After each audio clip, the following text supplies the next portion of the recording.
ওই যে তোমাদেরকে বলেছিলাম না আমি ঠিক মতো করে ডিম রান্না করতে পারি না, তারই আজ আরো একটি প্রমাণ দেব।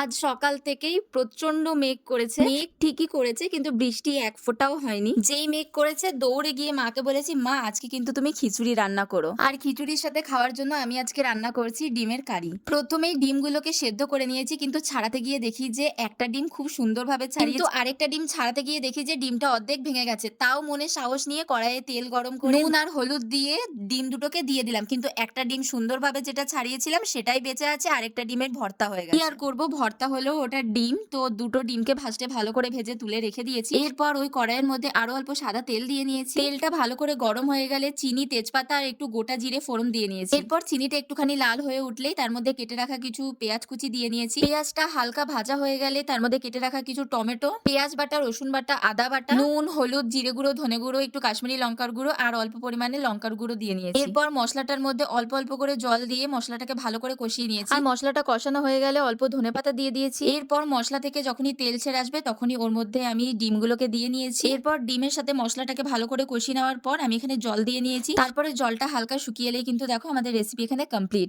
দেখলে তো আজকে প্রমাণ হয়ে গেল যে আমি ডিম রান্না করতে একদম পারি না। তো সে যাই হোক, আজকে আমি এটা খেয়েছিলাম খিচুড়ি দিয়ে, সাথে নিয়েছিলাম একটু ঘি আর একটা পাঁপড় ভাজা। কিন্তু কি বলতো, আমার দুর্ভাগ্য যে খেতে বসার আগেই দেখি যে হালকা হালকা রোদ দিয়েছে। তো যাই হোক, আমি কিন্তু খুব মজা করে এটা খেয়েছি। আর তোমাদের এই রেসিপিটা কেমন লাগলো অবশ্যই কমেন্ট করে জানিও। আর যদি ভালো লেগে থাকে তো like, comment, share and subscribe করে দিও। চলো আজকের মতো এই পর্যন্ত, দেখা হচ্ছে নেক্সট ভিডিওতে। টাটা।